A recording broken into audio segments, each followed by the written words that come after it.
নমস্কাৰ বন্ধু বান্ধৱীসকল, মই ৰেখামণিয়ে মোৰ ৰেখাপ্ৰিয়া চেনেলত আপোনালোকক সকলোকে পুনৰবাৰ স্বাগতম জনাইছোঁ। আশা কৰোঁ আপোনালোকৰ সকলোৱে ভালে আছে। আজি আকৌ এটা নতুন ভিডিঅ'ৰ সৈতে আপোনালোকৰ মাজলৈ আহিলোঁ। সকলোৱে ভিডিঅ'টো চাব আৰু লাইক কৰিব, কমেণ্ট কৰিব, শ্বেয়াৰ কৰিব, ছাবস্ক্ৰাইব কৰিব আৰু কাষতে থকা বেল আইকনটো প্ৰেছ কৰিব। আজি আহি পালোহি এয়া জয়সাগৰৰ জয়সাগৰ পুখুৰীৰ পাৰতে থকা এই জয়দলৰ বিষয়ে বহুতো নজনা কথা দেখাবলৈ আৰু ক'বলৈ গৈ আছোঁ। বলক তেনেহ'লে ভিতৰলৈ সোমাই যাওঁ, চাই যাওঁ। জয়মতীৰ ত্যাগৰ যুগমীয়া কৰিবলৈ জয়মতীৰ পুত্ৰ লাই অৰ্থাৎ ৰুদ্ৰসিংহই কেইবাটাও দল দেৱালয় নিৰ্মাণ কৰোৱাইছিল। তাৰে ভিতৰত এই জয়দলে এতিয়াও আমাক সোঁৱৰাই থাকে জয়মতীৰ অৱদান। আচলতে এই দলটো এটা বিষ্ণু দলহে আছিল। জয়মতীৰ নামত উৎসৰ্গা কৰি দিয়াৰ বাবে জয়দল বুলি কোৱা হয়। জয়দল অসমৰ একমাত্ৰ দল যিটো দলৰ তলৰ পৰা সৰু শৃংগলৈ টেৰাকোটাৰ ভাস্কৰ্য খোদিত হৈ আছে।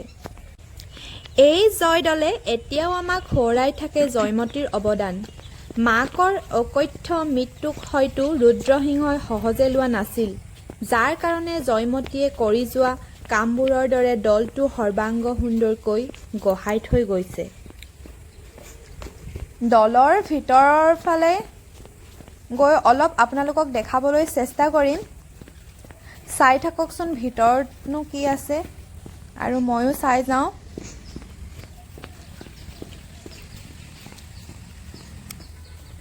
ভিতৰটো আন্ধাৰ হৈ আছে।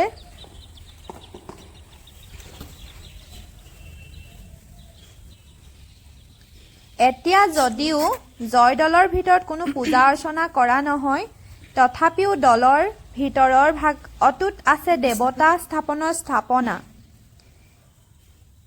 ভিতৰত এটা লাইট লগাই থৈছে যাতে মানুহে ভিতৰটো বাহিৰৰ পৰা অলপ ভালকৈ দেখা পায়। এইদৰে 3 শতিকা অতিক্ৰম কৰি থিয় দি আছে জয়দল। এতিয়া দলৰ ভিতৰৰ পৰা বাহিৰলৈ ওলাই যাওঁগৈ, কাৰণ অকলে ইয়াত ভয় লগা ভাৱ এটা মনলৈ আহি থাকে। বলক আমি বাহিৰৰখন এবাৰ চাবলৈ চেষ্টা কৰোঁ। দলৰ চৌপাশটো আপোনালোকক দেখাবলৈ চেষ্টা কৰিলোঁ অলপ। চাওকচোন ইমান সুন্দৰ পৰিৱেশ। এই ঘৰটো তলা লগাই থৈছে, ভিতৰলৈ যাব নোৱাৰি।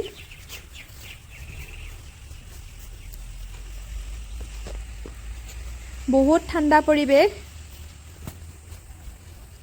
চাই থাকক তেনেহ'লে আপোনালোকে, মই দেখাই গৈ আছোঁ।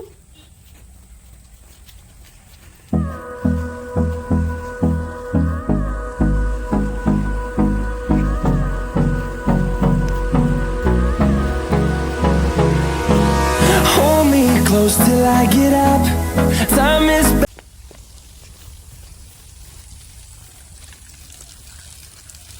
কি কৰিছানে? অঁ, সেই ভিতৰত কিবা আছে নেকি? অঁ, সেই তাতো এই বনাইছে নেকি নতুনকৈ?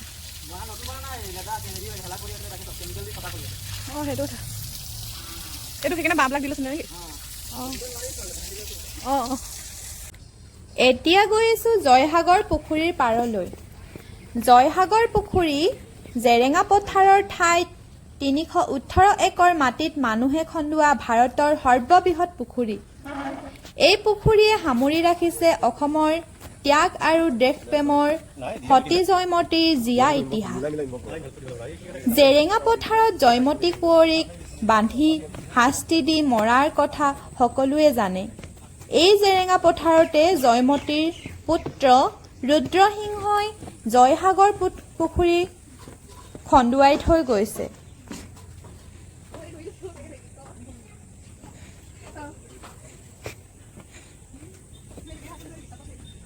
পুখুৰীৰ পাৰত এখন ৰিজৰ্ট আছে। ৰিজৰ্টখনৰ চাৰিওকাষে ইমান ধুনীয়াকৈ ৰাখিছে তেওঁলোকে। সকলোৱে আহি বহিহি খাবলৈ পায় ফাষ্টফুডৰ সকলো বস্তু। ভিতৰতো বাঁহৰ বহুত কিবাকিবি বস্তু বনোৱা আছে ভিতৰত। আপোনালোকক অলপ বাহিৰৰ পৰাই দেখাবলৈ চেষ্টা কৰিলোঁ। কাৰণ আজি মোৰ বহিবলৈ বা খাবলৈ টাইম নাই, অলপ দেৰি হৈ আছে।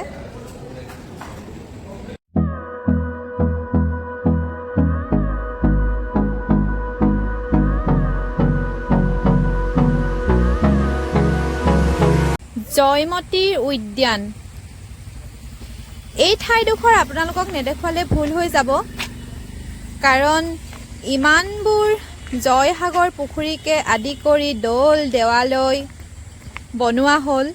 তেওঁৰ নামেৰেই এই উদ্যানখন বনোৱা হৈছে। জয়সাগৰ পুখুৰীৰ পাৰতে এই উদ্যানখন আছে, আপোনালোকে চাবলৈ আহিব পাৰে। আৰু এই উদ্যানত জয়মতী কুঁৱৰীৰ মূৰ্তি বহুত ধুনীয়াকৈ বনাই ৰখা হৈছে। চাওকচোন ওচৰৰ পৰা, বহুত ধুনীয়াকৈ বনাই ৰাখিছে মূৰ্তিটো।